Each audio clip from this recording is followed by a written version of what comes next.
direct des studios de la radio FM 107 au 64 boulevard Hôtel-Levé, la Rivière-du-Loup. Le Centre de services scolaires Kamouraska Rivière-du-Loup est heureux de vous présenter le balado Fiers de nos gens. Donc, bonjour, nous voici au balado Fiers de nos gens du Centre de services scolaires de la Commission scolaire de Rivière-du-Loup Kamouraska. Donc, je me présente, je m'appelle Charlie Pelletier, étudiante de 4e secondaire à l'école polyvalente La Pocassière, accompagnée de Émilie Bélanger, élève de secondaire 2 à l'école polyvalente La Pocassière. Alors aujourd'hui, on a 4 super entrevues à vous présenter. Ce sont des bropogeries qui se déroulent à notre école puis dans d'autres écoles du centre de services scolaires. Alors en ce moment, nous sommes en compagnie de M. Daniel Cyr et de Mme Audrey Lissotte, conseillers pédagogiques du centre de services scolaires, qui vont nous parler du projet Mission Mars. Alors bonjour à vous. Bonjour. Donc, M. Cyr, en quoi ça consiste le projet Mission Mars? Bon, l'idée derrière le projet de Mission Mars, c'était de faire piloter aux élèves de l'école, de plusieurs écoles, un robot à l'image du rover qui a été envoyé sur la planète Mars. Un peu comme Farah Alibé, la Canadienne, qui son travail, c'est un peu de garder le contrôle avec le robot. Donc, on voulait que les élèves vivent une expérience similaire à ça dans un projet scolaire. Puis c'est quoi qui a inspiré le projet? En fait, qu'est-ce qui a inspiré ce projet-là? C'était super cool. On avait été dans un genre de camp de création où on va fabriquer des ateliers comme ça. Puis on avait imaginé un projet, ça a été une catastrophe totale. Fait que là, on a dit, bon, OK, on fait quoi à cette heure? Fait que là, on a décidé de changer d'idée. Puis là, c'est là que ce projet-là est venu comme ça. Mon collègue Alexandre Gaudreau a dit, on devrait faire un projet que les élèves vont piloter un robot sur la planète Mars. Puis là, le robot va être ailleurs, puis ils vont faire ça à distance. J'ai fait comme, OK, ça me paraît bizarre comme idée, j'embarque. Fait que c'est un peu comme ça que ça a parti. D'accord, merci beaucoup. Maintenant, Madame Lisotte, vous avez expérimenté le projet comme enseignante l'année passée. Puis pourquoi vous avez tenu à le faire vivre à vos élèves? Parce que ça avait l'air d'un projet bizarre. Puis c'est le genre de projet que j'embarque tout le temps pour les élèves principalement, parce que c'est des projets qui sortent un peu de l'ordinaire, qui sortent du cadre, puis c'est les projets que les élèves préfèrent à ce moment-là. Là. Oui. Puis comment les élèves y sont amenés à participer à ce projet-là? Bien, moi, j'ai gardé le suspense qu'on travaillait vraiment avec la NASA, qu'on n'était pas beaucoup de classes qui pouvaient faire ça, que c'était juste certaines classes qui avaient sélectionné parce que là, c'était un gros projet, puis on était sur Mars. Puis même en 5e, 6e année, ça a été jusqu'à l'activité finale que les élèves ont fait comme « Ouais, mais on n'enverra pas de blocs Lego sur Mars » parce qu'ils m'avaient cru presque jusqu'au bout qu'on gérait vraiment un rover sur Mars. Là. Fait qu'ils ont embarqué à fond. Là. Est-ce que vous avez vu des résultats au niveau disciplinaire dans votre classe et au niveau académique? Bien, niveau disciplinaire, j'ai eu aucune discipline à faire pendant ce projet-là. Là. Ils ont vraiment embarqué, les élèves ont trippé. Au niveau académique, bien, c'est sûr que c'est un projet qui rejoint les mathématiques, qu'on travaille beaucoup au niveau des angles, au niveau de la mesure. Fait que c'est quelque chose que j'avais travaillé avec eux autres avant pour les préparer. Puis, en les ayant préparés, mais ça a bien été pour eux. Là. Oui. Et finalement, est-ce que le projet est ouvert dans plusieurs écoles primaires? Ou genre juste à la Pocassière? Ben, il est offert à toutes les écoles primaires, les élèves du 3e cycle de notre centre de service. Mais si on voulait, on pourrait l'offrir à d'autres centres de service. Dans le fond, il y aurait juste à avoir la trousse avec les petits blocs de programmation comme ça ici, puis les robots en plastique. Là. Puis on les enverrait ça avec les cartes puis tout ça. Puis après ça, ils peuvent prendre leurs mesures, calculer leurs angles, produire leur programme. Puis comme le robot, il se trouve sur une maquette une feuille de contreplaqué de 4x8, puis qu'il est à l'école secondaire à Rivière-du-Loup, ben, ils n'ont pas besoin d'avoir ça à leur place. Ils le voient sur le tableau en avant, ils voient le robot se déplacer, ils voient la balise qu'il a, ils voient tout ça. Là. Fait que, on a une vue aérienne, puis on a une vue de face du robot. Fait qu'ils voient tout ça, mais à distance. Fait qu'on n'a pas beaucoup de choses à déplacer. C'est ce qui fait que c'est intéressant. D'accord, merci beaucoup. Alors, après la pause, nous allons interviewer Madame Annie-Claude Pelletier, directrice des écoles primaires de Saint-Roch-des-Aunais, Sainte-Louise et Saint-Onésime sur le projet Passion. Tu ne veux rien manquer et surtout en savoir plus sur ce qui se fait d'extraordinaire dans nos écoles? Ne manquez aucun épisode du balado Fiers de nos gens du Centre de services scolaires Kamouraska Rivière-du-Loup. Des élèves de 4e et 5e secondaire des écoles de Rivière-du-Loup, Saint-Pascal et La Pocassière se relaient à l'animation du balado tout au long de l'année scolaire et peuvent ainsi en découvrir davantage sur le métier. Le balado Fiers de nos gens, à découvrir sur toutes les plateformes du Centre de services, dont le site web www.csskamour.gouv.qc.ca. Une collaboration du groupe Radio Simard. En direct ou en différé quelque part sur le web, vous écoutez le super balado Fiers de nos gens. Que nous revoici de la courte pause. Nous sommes ici avec Madame Anne-Claude Pelletier, directrice des écoles primaires de Saint-Roch, de Sainte-Louise ainsi que de Saint-Onésime, qui viendra nous parler du projet Passion. Donc, bonjour. Bonjour, ça va bien? Oui, oui. Oui. C'est quoi le projet Passion en tant que tel? En fait, je vais donner mon point de vue, puis après, si ça vous dérange pas, je vais vous expliquer le point de vue de mes élèves. En fait, le projet Passion, c'est qu'1 heure dans la semaine, nos élèves, au lieu de faire des matières de base, français, maths, anglais, etc., ils sont libérés, puis ils vont apprendre autrement en faisant des projets qui vont rejoindre leurs intérêts. Donc, je vais utiliser les mots de mes journalistes. Donc, que ce soit une activité de cuisine, de danse, de création en laine, du cinéma et bien sûr du journalisme, nous nous occupons l'esprit avec de nouvelles passions et cela 1 heure à chaque semaine. L'école a un nouveau système de période d'activité. Les enseignantes ont choisi une activité pour nous divertir et nous créer de nouvelles passions tout au long de l'année scolaire. Donc, c'est très varié, c'est plein de projets différents, mais c'est pour permettre aux élèves soit de découvrir ou d'approfondir une passion qu'ils auraient déjà. Merci. Donc, si j'ai bien compris, ce seraient les professeurs qui animent les activités? Ce sont les enseignants. Dans certaines activités, on a demandé quand même la collaboration des jeunes. Donc, il y a une activité de basketball, mais il y a un élève de 5e année qui a été mis à contribution et qui a animé certaines activités pour approfondir, lui, des connaissances qu'il avait déjà. Est-ce qu'il y a des coûts pour participer puisque c'est un projet... 100% gratuit. Tous nos élèves peuvent participer. C'est eux qui choisissent parmi la liste des passions. Là, on est des petites écoles. Fait que, mettons, nos enseignants, on a 5 enseignants, ils offrent 5 choix et les élèves s'inscrivent là, en ordre de priorité. Puis après, on essaye de leur permettre de participer à l'activité qu'ils préfèrent. Sinon, on va aller au 2e ou à la limite au 3e choix.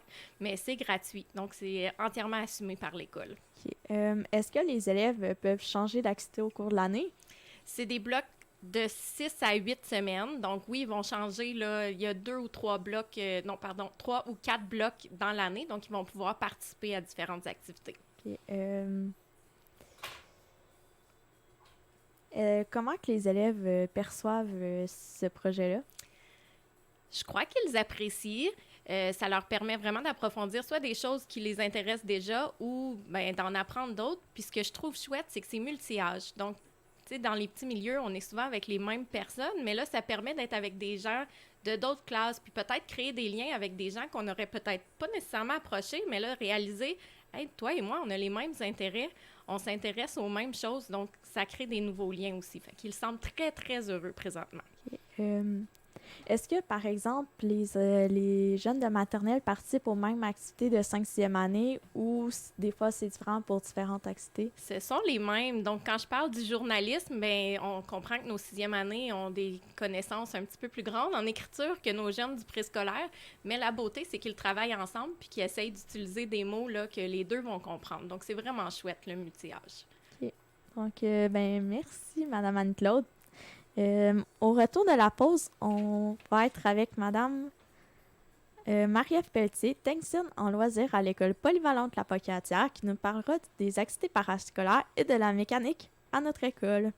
Tu ne veux rien manquer et surtout en savoir plus sur ce qui se fait d'extraordinaire dans nos écoles? Ne manquez aucun épisode du balado Fiers de nos gens du Centre de services scolaires Kamouraska-Rivière-du-Loup. Des élèves de 4e et 5e secondaire des écoles de Rivière-du-Loup, Saint-Pascal et La Pocatière se relaient à l'animation du balado tout au long de l'année scolaire et peuvent ainsi en découvrir davantage sur le métier. Le balado Fiers de nos gens, à découvrir sur toutes les plateformes du Centre de services, dont le site web www.csskamour.gouv.qc.ca. Une collaboration du groupe Radio Simard. En direct ou en différé quelque part sur le web, vous écoutez le super balado Fiers de nos gens. Alors, retour. Nous sommes en présence de Mme Marie-Ève Pelletier, technicienne en loisirs à l'école polyvalente La Pocatière, pour nous parler des activités parascolaires et de la mécanique. Alors, Mme Marie-Ève, quelles sont les nouvelles activités parascolaires qui sont offertes cette année? Bien, on offre beaucoup d'activités. On a une grosse programmation d'activités parascolaires pour l'ensemble de nos élèves. On a plus de 30 activités qui touchent les domaines artistiques, culturels, scientifiques, les sports et tout ça, l'engagement communautaire aussi.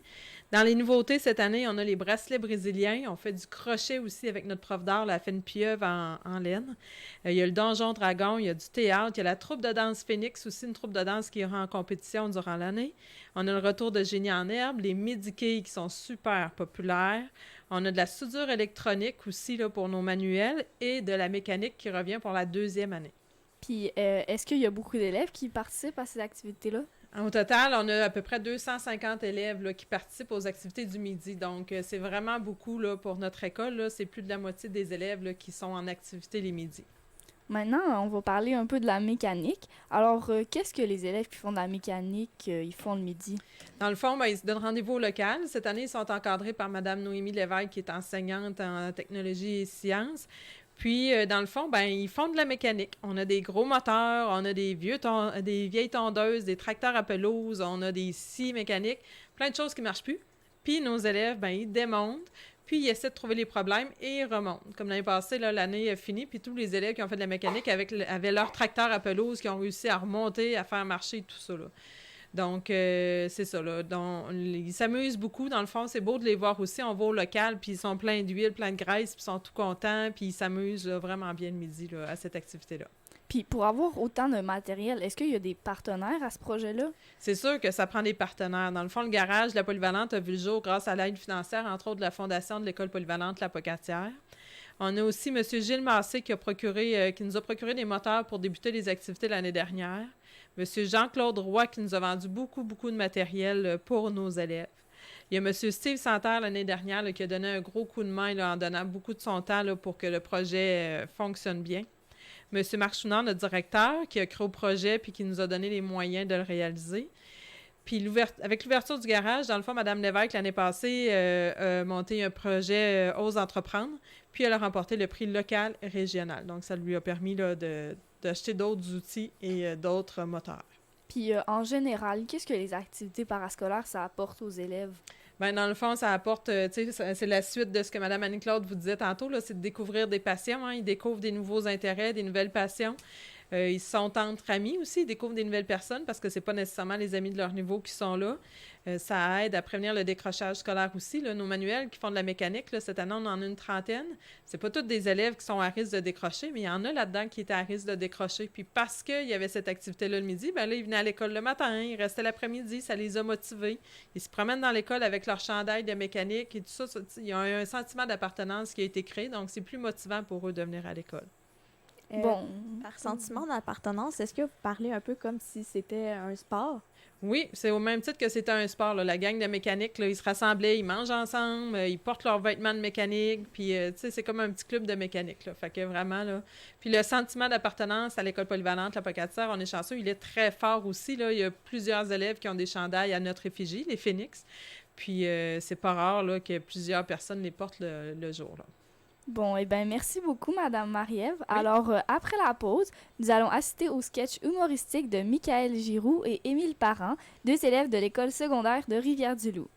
Tu ne veux rien manquer et surtout en savoir plus sur ce qui se fait d'extraordinaire dans nos écoles? Ne manquez aucun épisode du balado Fiers de nos gens du Centre de services scolaires Kamouraska Rivière-du-Loup. Des élèves de 4e et 5e secondaire des écoles de Rivière-du-Loup, Saint-Pascal et La Pocatière se relaient à l'animation du balado tout au long de l'année scolaire et peuvent ainsi en découvrir davantage sur le métier. Le balado Fiers de nos gens, à découvrir sur toutes les plateformes du Centre de services, dont le site web www.csskamour.gouv.qc.ca. Une collaboration du groupe Radio Simard. En direct ou en différé quelque part sur le web, vous écoutez le super balado Fiers de nos gens. Bonsoir à tous. C'est un immense plaisir pour nous d'être ici ce soir pour rendre hommage aux nouveaux retraités du centre de service. Ouais, et qui de mieux que des ados qui n'ont pas encore intégré le marché du travail pour se payer la tête de nouveaux retraités? C'est quand même ironique, vu de même. Mais faites-vous-en pas, là. On a fait nos recherches, puis on connaissait la retraite. Exact. On s'est aperçu qu'il y avait différents types de retraités. Moi, mon préféré, c'est le faux retraité. Mise en situation. Allô? Oh, salut ma chouette! Hey Paul, c'est Julie. Qu'est-ce qu'on fait de beau? Ben, on est occupés, là. Ton père et moi, on prépare le jardin. Après ça, On doit aller faire l'épicerie. Paulo a des réparations à faire sur l'auto. Puis je lui ai demandé de changer toutes les poignées des armoires. Et j'étais plus capable de les voir. Pardon? Ah, tu voudrais qu'on garde les enfants? C'est parce que j'ai ma réunion avec mon club de lecture, un cours de yoga en fin de journée, puis une lasagne à préparer. Hey, toi, Paulo, t'es-tu bien occupé après-midi? Ah, j'ai les tablettes du garage à mettre au niveau, un cours de peinture en ligne, faire le changement d'huile, l'assemblée des chevaliers de colon. As-tu entendu ton père? Oh oui, c'est ça, on est bien occupé. Pardon? Ok, bye. Puis, qu'est-ce qu'elle dit? Ça s'en vient porter. Fin de la mise en situation. Mais c'est pas tout. Ça, c'est juste un type de retraité. Il y a aussi les retraités de balcon. Mise en situation. Ah! Gisèle puis Claude ont changé de voiture. Non, ils ont de la visite, là. C'est la voiture de Suzanne, la sœur de Claude. Ils sont venus de cause abscale. Ils sont là pour 3 jours, là. As-tu vu? Ils font des travaux dans la cour arrière des drôlets. Ils font poser une piscine. Non, il y a un problème avec leur drain français. Oh. Une infiltration d'eau. Hey, t'as-tu su ça qu'André passait une colonoscopie? Oui, je l'ai lu dans l'info dimanche, là. Le journal, il traînait sur une table dans la salle d'attente chez la coiffeuse. Hey, pis t'aurais dû voir la nouvelle coupe de Nathalie, là. C'était laid, je te le dis. Hey, regarde, c'est Denise. Où ça? Ah oui! Hey, allô Denise, tu vas bien? Super. Oui, nous autres aussi. Bye. Hey, parle-moi d'une méchante fouineuse, là. Toujours le nez fourré partout. Hey, moi, les mémères de même, pas capable. Fin de la mise en situation. Oui, c'est vrai qu'on en voit souvent des retraités comme ça. Mais il y a aussi ceux-là. Mise en situation. Bon, là, il faudrait prendre rendez-vous, là. Le 15 au matin, peut-être? Ah, t'as peu, j'ai regardé dans mon agenda. Le 15. Ah non, désolé, je joue au golf le 15 avec des anciens collègues du bureau. Le 16? Le 16, laisse-moi voir. Désolé, je joue au golf avec ma femme. Le 18 en fin d'après-midi. Ah, je peux pas, je suis supposée d'aller jouer un petit neuf avec mon voisin. Samedi? Ah, non, ça c'est mon rendez-vous pour faire ajuster mes bâtons, là. Je veux corriger ma slide. Dimanche? Ouais, ça me paraît bien. Oh, parfait, moi aussi. Excellent, je nous prends un départ à 8h. Far Mulligan! Fin de la mise en situation. Et finalement, faudrait surtout pas oublier le type de retraité qui regrette un peu d'être parti puis qui continue de revenir sur les lieux de travail. Mise en situation. Oh, la grande visite! Que nous vaut l'honneur! Ouais, je suis venue voir les anciens collègues, là, m'assurer que vous vous ennuyez pas trop. Ben non, pas de souci. La vie a repris son cours, comme on dit. Puis la retraite, t'en profites bien? Ouais. Ça a pas été trop difficile de me remplacer? Ben non, on a eu un petit nouveau, là, Henri. Efficace de même. Puis ça fait longtemps que j'avais pas vu ça, là. Ah, super. En tout cas, si jamais vous êtes débordé puis que vous avez besoin d'un coup de main, je pense que j'ai pas oublié comment ça marche, la business. C'est bien fin, là, mais inquiète-toi pas, on se débrouille très bien. Ah, c'est cool. Je te laisse quand même mon CV, là, au cas où. Fin de la mise en situation. Vous voyez qu'on a fait nos recherches. En fait, il y a autant de styles de retraite possibles que de retraités. Alors, peu importe de quelle manière vous comptez écrire le prochain chapitre, on vous souhaite qu'il soit heureux, à votre image et qu'il dure longtemps. Bonne retraite à tous! Donc, merci, Michael et Émile. Vous nous avez bien fait rire. D'ailleurs, nous, on a un petit mot à passer à Mme Lise Paradis et François Vézier. On s'ennuie de vous. Puis, Ben, c'est ça, là. Donc, au retour de la pause, on va être avec Rosalie Toussaint, enseignante du programme dans l'enrichi à l'école polyvalente La Pocatière, et Héloïse Lévesque, élève de 4e secondaire, participante au programme d'enrichi. Tu ne veux rien manquer et surtout en savoir plus sur ce qui se fait d'extraordinaire dans nos écoles? Ne manquez aucun épisode du balado Fiers de nos gens du Centre de services scolaires Kamouraska-Rivière-du-Loup. Des élèves de 4e et 5e secondaire des écoles de Rivière-du-Loup, Saint-Pascal et La Pocatière se relaient à l'animation du balado tout au long de l'année scolaire et peuvent ainsi en découvrir davantage sur le métier. Le balado Fiers de nos gens, à découvrir sur toutes les plateformes du Centre de services, dont le site web www.csskamu.gouv.qc.ca. Une collaboration du groupe Radio Simard. En direct ou en différé quelque part sur le web, vous écoutez le super balado Fiers de nos gens. Donc, nous revoilà de la pause. Nous sommes maintenant ici pour parler de l'enrichi et de ses voyages avec Mme Rosalie Toussaint, enseignante du programme d'enrichi à l'école polyvalente La Pocatière, ainsi qu'Héloïse Lévesque, élève de 4e secondaire faisant partie du programme d'anglais enrichi. Donc, bonjour à vous deux. Bonjour. Madame Toussaint, nous allons commencer avec vous. Pouvez-vous nous parler du programme d'anglais enrichi? Bien, en gros, l'anglais enrichi, c'est un programme dans lequel les élèves ont 2 périodes de plus par cycle d'anglais, donc 50% de plus d'anglais. C'est des cours qui vont traiter de sujets qui sont plus complexes que dans l'anglais de base. En 3e secondaire, ils font leur examen du ministère d'anglais régulier. Puis en 5e, ils font leur examen du ministère d'anglais enrichi. Puis en 4e secondaire, il y a aussi l'espagnol qui s'ajoute dans le programme. Donc, merci. Je crois que vous avez des voyages offerts pour les élèves, non? Oui. Quelles sont les destinations offertes? Bien, les destinations varient d'une année à l'autre. Moi, j'organise des échanges. Donc, c'est pas juste des voyages, c'est vraiment des échanges qui sont culturels et linguistiques. Alors, on fait en secondaire 4 un voyage au Mexique pour mes élèves d'espagnol. Puis, au premier cycle, bien, les destinations varient selon les années. C'est toujours au Canada, dans une province anglophone. Et cette année, on s'en va à Yellowknife, dans les territoires du Nord-Ouest. Donc, merci. Quel est le coût du voyage approximativement? Bien, ces voyages-là sont subventionnés par des organismes comme Expérience Canada, YMCA, Éducation internationale.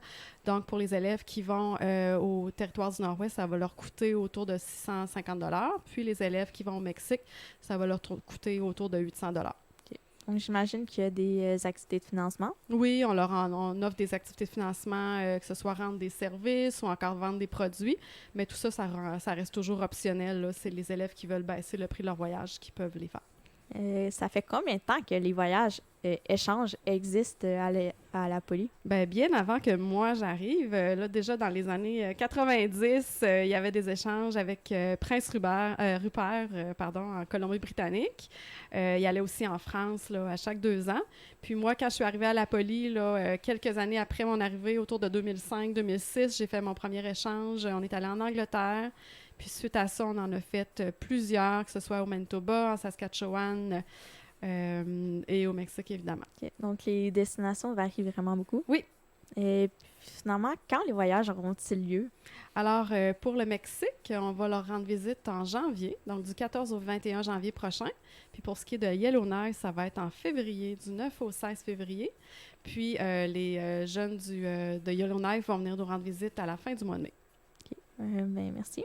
Merci à vous, Mme Toussaint. Allô, Héloïse. Allô. Qu'est-ce qui t'incite à participer au voyage?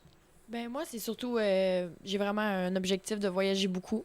Donc, c'était seulement une valeur, tu sais, aussi d'aller voir comment les autres, tu sais, parce qu'il y a vraiment une différence entre le Canada et le Mexique. Déjà, il y a le changement de langue, mais il y a aussi les cultures qui varient énormément. Puis aussi, moi, dans ma famille, ma mamie et mon grand-père, c'est vraiment des grands voyageurs. Donc, ils voyagent beaucoup. Puis, je pense qu'ils m'ont un peu transmis leur amour pour les voyages. Est-ce que tu sens que tu vas apprendre et développer beaucoup plus tes capacités linguistiques suite au voyage? Oui, moi, je trouve vraiment ça va vraiment améliorer mon espagnol. Car ici, oui, je me fais enseigner par une très bonne professeure en classe, mais c'est surtout, là, on va aller vraiment directement avec les personnes au Mexique. Donc, je vais vraiment m'adapter à leur langage, à leur rapidité, comment ils parlent. Car, oui, ça ressemble beaucoup au français, mais ça reste un nouveau langage. Donc, il faut énormément de pratique pour comprendre le langage puis s'habituer. OK. Qu'est-ce que tu as hâte de voir comme nouvelle culture ou les valeurs différentes? Ou... Ben, moi, personnellement, je trouve le plus grand changement, ça va être probablement la nourriture. Donc, tu sais, c'est vrai, c'est peut-être ridicule un peu, mais c'est comparé au Canada ou au Mexique, ça va être... Il y a quand même un changement. Mais aussi, oui, ça m'intéresse de découvrir aussi eux. Ce sont peut-être moins... je sais pas trop comment dire... mettons, ils sont plus religieux que nous ou moins. C'est juste vraiment découvrir comment que eux, en tant que société, comment ils agissent tout ensemble. Puis, okay. Et finalement, qu'est-ce qui te stresse suite au voyage? Moi, honnêtement, il n'y a pas grand-chose qui me stresse, peut-être à part peut-être prendre l'avion ou tout d'un coup qu'il arrive quelque chose de mal, mais je sais toujours qu'on va trouver une solution puis que tout va bien aller, puis je vais être bien entourée, donc je suis sûre que tout va bien aller. Est-ce que tu as déjà parlé à ton twin de voyage? Donc, non, on n'a pas été encore notifié de les. On a parlé avec plusieurs. Hein? Oui, on a parlé avec plusieurs. J'ai quand même déjà soudé des liens avec certains Mexicains, mais c'est ça, on n'est pas encore certainement sûr, mais une chose. Pas ça va être lequel. Oui, c'est ça, mais on n'est pas. C'est vraiment des gens sympathiques, puis c'est vraiment le fun de parler avec eux. Même si on parle pas nécessairement le même langage, là, c'est vraiment le fun. OK, ben merci à vous deux. Merci à vous. Alors, merci d'avoir assisté au balado Fiers de nos gens. C'était Émilie Bélanger et Charlie Pelletier de l'école polyvalente La Pocatière. Alors, on vous souhaite une bonne journée ou une belle soirée. Merci. En provenance du studio FM 107 à Rivière-du-Loup, c'était le balado Fiers de nos gens du Centre de service scolaire Kamloops.